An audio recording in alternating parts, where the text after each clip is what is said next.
Polda Metro Jaya resmi menghentikan penyelidikan kasus kematian diplomat muda Arya Daru Pangayunan.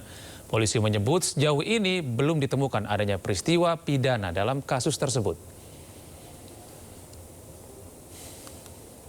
Penghentian penyelidikan itu tertuang dalam surat pemberitahuan yang dikeluarkan oleh Direktorat Reserse Kriminal Umum Polda Metro Jaya Selasa 6 Januari kemarin, Mas kami. Surat tersebut ditujukan langsung kepada istri Arya Daru, Meta Ayu Puspitantri, sebagai pihak pelapor. Dalam surat itu, polisi menyimpulkan belum ditemukan adanya peristiwa pidana, sehingga penyelidikan kasus kematian ADP resmi dihentikan. Meski demikian, Polda Metro Jaya menyebut pihak pelapor masih dapat berkoordinasi dengan penyidik apabila membutuhkan informasi lebih lanjut. Pemirsa, 6 bulan lalu mayat sang diplomat muda ditemukan tergeletak terlilit lakban di bagian kepala. Penyelidikan pun berjalan menggali setiap fakta demi mengungkap perkara. Namun apa daya, polisi menyebut belum menemukan adanya peristiwa pidana. Penyelidikan pun dihentikan, menyisakan begitu banyak tanya. Lantas, sudahkah seluruh fakta kasus ini benar-benar terbuka ke publik secara nyata? Kita akan bahas lebih dalam permasalahan ini dan sudah bergabung bersama kami di studio, dan kita akan tersambung juga secara online dengan penasihat hukum keluarga Arya Daru Pangayunan. Ada Pak Nikolai Aprilindo lewat sambungan Zoom dan pakar hukum pidana Profesor Suparji Ahmad yang kini sudah hadir di studio. Selamat malam Pak Suparji. Malam Mas. Pak Nik, kita sapa juga di ujung Zoom di sana. Selamat malam Pak Nik. Selamat malam Mas, selamat malam Prof. Malam. Iya.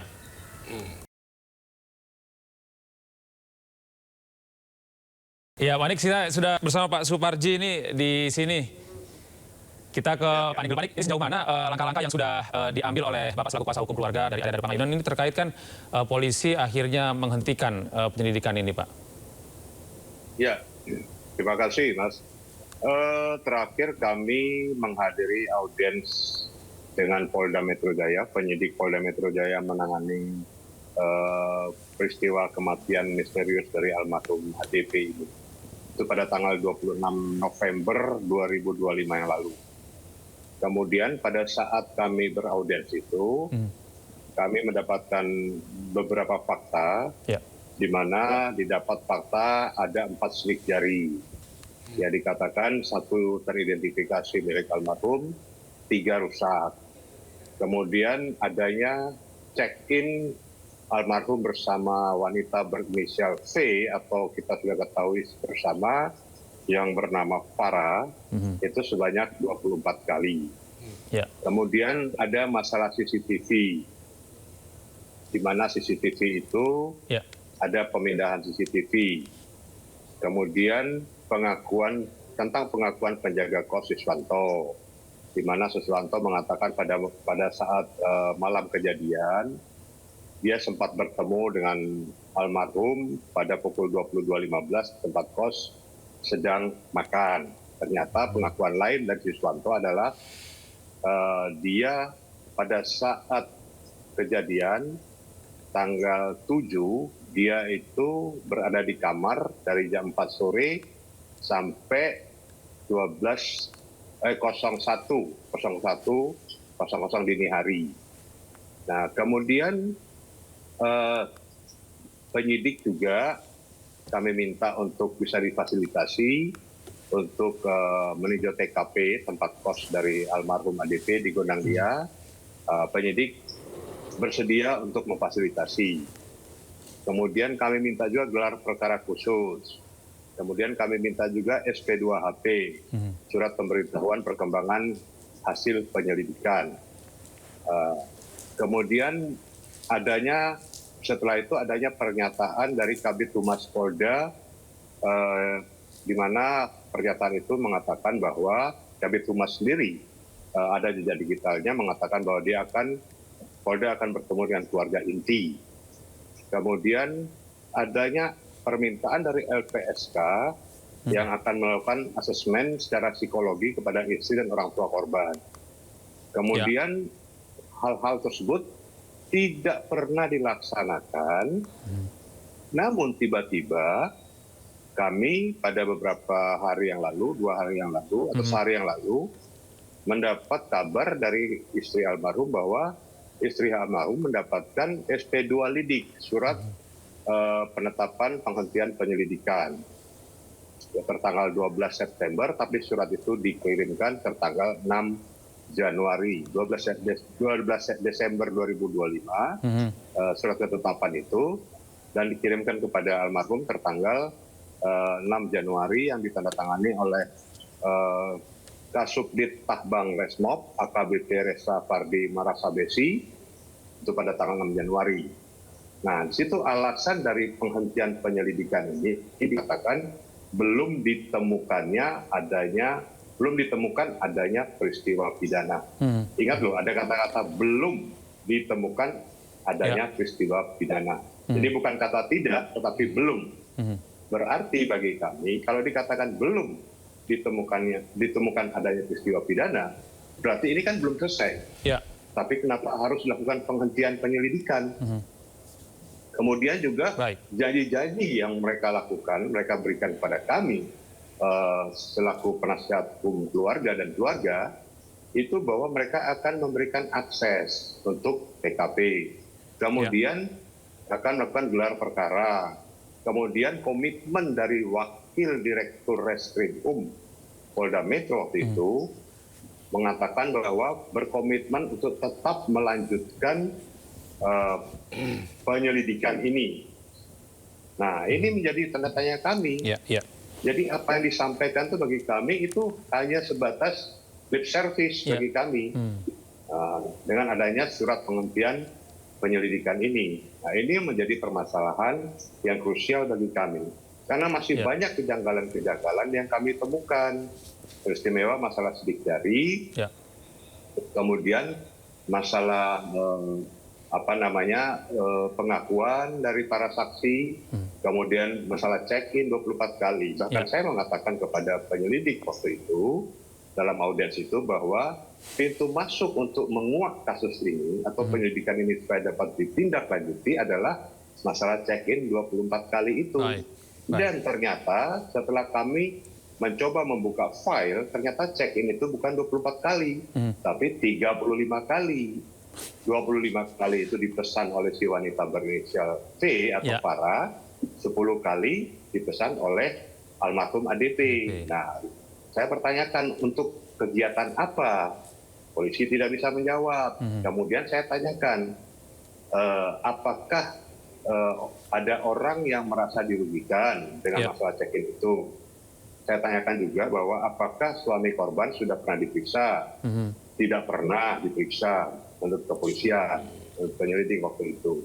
Nah, ini menjadi tanda tanya besar bagi kami. Bahkan waktu itu kami mengatakan bahwa seharusnya pihak-pihak yang merasa dirugikan itu diperiksa, sehingga bisa melihat benang merahnya, keterkaitannya, sejauh mana, siapa berbuat apa, saya sampaikan begitu. Itu sementara demikian, Mas. Baik. Nah, ini kita tanya kepada Pak Parji. Pak Suparji, ini kan polisi akhirnya menghentikan penyelidikan begitu dengan alasan belum ada peristiwa pidana. Nah, kalau menurut Anda sebagai dalam kacamata hukum pidana seperti apa ini, Pak? Ya, memang dalam proses hukum, dalam tahap penyelidikan, ada dua kemungkinan. Satu adalah ditemukannya ada peristiwa pidana yang kemudian berlanjut pada penyidikan, dan yang kedua adalah tidak ditemukannya peristiwa pidana yang kemudian dihentikan. Dalam kasus ADP ini, kalimat yang dipakai atau kata yang dipakai adalah belum ditemukan. Artinya belum final. Maka untuk itu masih terbuka peluang untuk mencari kebenaran material. Dan tentunya kita tidak berharap seperti kasus-kasus yang lain yang kemudian akhirnya menimbulkan misteri dan kemudian berdampak pada kegaduhan yang dibuka di kemudian hari dan kesulitan untuk melakukan pembuktian. Maka mumpung ini belum terlalu lama dan masih banyak saksi yang mengetahui, yang mendengar dan mengalami secara langsung, diperdalam. Ya, diperdalam, ditemukan kebenaran material, kebenaran yang sebenar-benarnya. Karena cukup banyak kejanggalan, cukup banyak misteri cukup banyak ketidaktransparan dan tidak tanda tanya. Misalnya tadi ada sidik jari, kenapa sidik jari yang bersangkutan tidak diperiksa? Bahwa memang ada korbannya dan ada juga katanya pelaku orang lain ya, tapi kemudian rusak. Tapi kan bisa dibantu dengan bukti-bukti petunjuk yang lain. Terus kemudian kenapa yang konon katanya terkait dengan check-in tadi itu tidak berdalam? Termasuk inisial V tadi itu ya Pak? Termasuk inisial V, yang saya kira ini kan sebagai salah satu petunjuk atau kemudian saksi yang bisa membuat kebenaran ini secara konkret gitu loh. Dan kenapa juga tidak ada dukungan support secara mendalam institusi ya dari korban gitu ya. Di mana kan Kementerian Luar Negeri tentunya kan berkepentingan untuk kemudian menjaga reputasi institusi, menjaga nama baik pegawainya dan sebagainya, maka mestinya memberikan support penuh supaya membantu penyelidik menemukan kebenaran material. Maka menurut saya bahwa meskipun ini adalah kewenangannya penyelidik untuk memberikan kepastian, tetapi pada sisi yang lain menurut saya masih terlalu prematur. Karena apa? Karena masih banyak yang harus bisa dilakukan. Bisa kemudian mencari tentang bagaimana siapa yang ada di sidik jari tadi itu, mencari keterangan kepada misalnya keluarga yang terkait misalnya adanya check-in tadi itu, atau institusi yang terkait, tentunya cukup banyak. Maka ini kan ada situasi yang satu sisi itu adalah bertentangan. Konon katanya mengatakan apakah orang yang sudah mati akan dibuka aibnya, kan gitu. Seolah-olah seorang melindungi. Tapi pada sisi yang lain sekarang, bahwa kepentingannya belum ditemukan peristiwa pidananya. Sehingga ada sesuatu yang bertentangan. Jadi dalam proses hukum pidana, sekali lagi bahwa negara melalui alat negara, dalam hal ini polisi, dalam hal ini penyelidik, hadir sekali lagi untuk memberikan keadilan, memberikan kepastian, memberikan kejelasan, dan perlu kecermatan, perlu kehati-hatian supaya apa? Tidak menimbulkan tanda tanya, tidak menimbulkan nanti pengungkapan kasus-kasus di kemudian hari dan sebagainya. Saya kira ini penting bagaimana bagian presiden juga ya Pak ya? Jadi presiden yang tidak baik. Bayangkan ya, ada orang yang mati yang kemudian nyata-nyata itu ya, bahwa matinya penuh keganjilan, tetapi kemudian tidak ada orang yang diminta pertanggungjawaban. Meskipun keluarga juga menuntut ini dibuka secara terang-benderang. Harus dibuka. Saya kira seandainya negara pun tidak menuntut, maksudnya warga negara tidak menuntut, atau korban tidak menuntut, negara harus hadir gitu loh. Bagaimana dulu kasus kopi sianida kan, bahwa tidak ada bukti yang terang-benderang siapa yang memasukkan racun, siapa yang beli racun kapan dan sebagainya. Tetapi kemudian dicari siapa yang terdekat pada waktu itu, akhirnya ditemukan pertanggungjawabannya. Maka dalam hal ini sebetulnya relatif mudah kan gitu kalau seandainya bermaksud membongkar secara komprehensif. Sekali lagi bahwa jangan kemudian memberikan kemudahan ya terhadap nyawa yang melayang dengan alasan apapun, harus dilakukan kerja keras untuk supaya membongkar gitu. Nah sebenarnya kalau kita melihat dari kasus ini ada titik-titik yang belum terhubung begitu ya Pak ya? Nah kita tanya kepada Pak Anik. Pak Anik, sejauh ini apa yang dituntut kepada pihak keluarga untuk diperdalam begitu, karena ini kan Bapak juga tadi menyebutkan bahwa ada perempuan dengan inisial V ini yang belum diperiksa. Apakah Anda menanyakan kenapa pihak V ini tidak diperiksa Pak?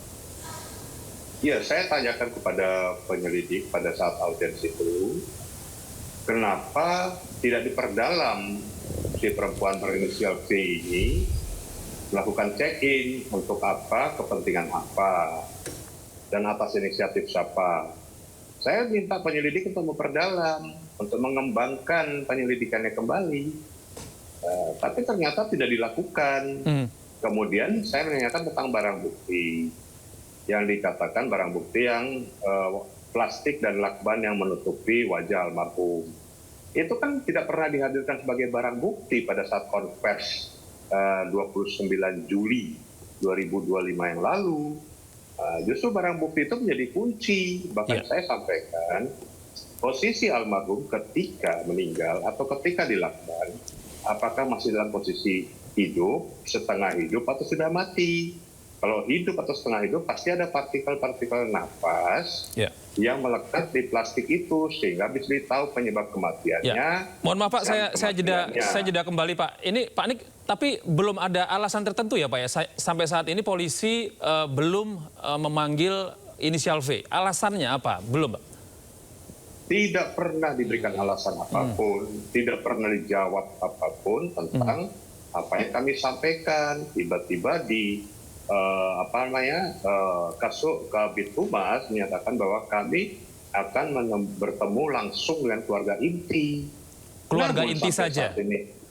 Keluarga inti saja. V belum sama sekali dihubungi atau mencoba untuk diperiksa sama sekali, Pak? Sampai sekarang, menurut pengetahuan kami, belum pernah diperiksa untuk masalah check-in ini.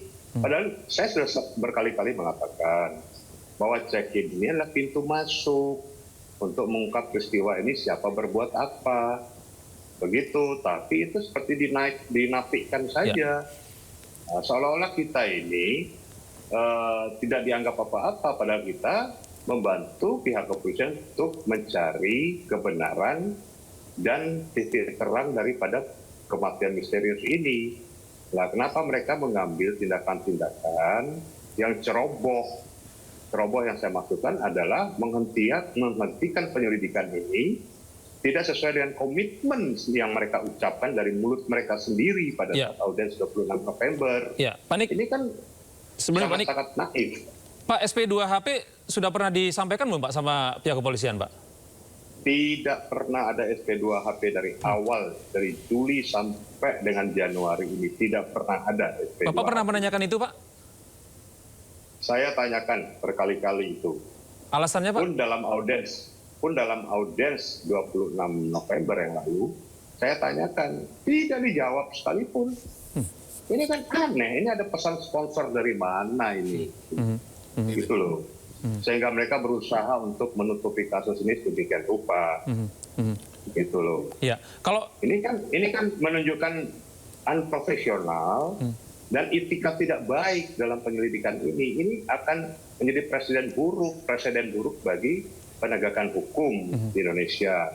Ini terjadi pada seorang diplomat, apalagi pada rakyat jelata, rakyat biasa yang tidak mempunyai apa-apa.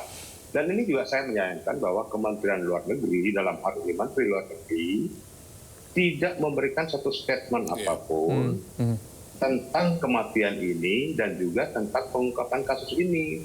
Beliau hanya menyampaikan kepada kami, tim penasehat hukum, ketika kami bertemu dengan Menteri Luar Negeri di Kementerian Luar Negeri, Menteri Luar Negeri hanya menyampaikan bahwa berterima kasih ada penasihat hukum yang membantu untuk mengungkap kasus ini. Dan beliau berharap penasihat hukum bisa membuka atau membantu untuk membuka tabir kematian ini secara terang-benderang. Nah, kami sudah bekerja, kami sudah bersurat kemana-mana, termasuk ke Kapolri, ke Kabar Reskrim, bahkan sudah sampai ke Biro Pengawas Penyidikan, dan kami sudah bertemu dengan Biro Pengawas Penyidikan di Barreskrim, dan kami sudah memaparkan beberapa peristiwa-peristiwa kejanggalan 9 peristiwa, baik itu time per time maupun juga rangkaian peristiwa lainnya. Dan Biro Pengawas Penyidik itu menyatakan akan ditindaklanjuti temuan-temuan itu, tapi ternyata laju atau laporan kemajuan kasus yang diberikan oleh penyelidik Polda Metro Jaya sampai sekarang pun belum ada tindak lanjutnya. Tiba-tiba ada SP2 lidik ini. Ini kan sangat aneh bagi kami. Seolah-olah ini kayak mempermainkan nyawa orang dan bermain-main di atas nyawa orang. Kita kembali benar ini. Kita kembali pertanyakan kepada Pak Prof. Suparji. Prof. Suparji, bagaimana Anda melihat apa yang sudah dilakukan oleh pihak kepolisian saat ini? Karena pihak pengacara sudah melakukan berbagai aksi, namun apa yang didapat tidak sesuai dengan harapan. Iya, pertama bahwa ini korban ini seorang diplomat muda. Yang itu tentunya adalah bagian dari wajah Indonesia yang bisa menjadi sorotan kan, bagaimana seorang diplomat muda meninggal yang tidak ada pertanggungjawaban hukum kepada siapapun.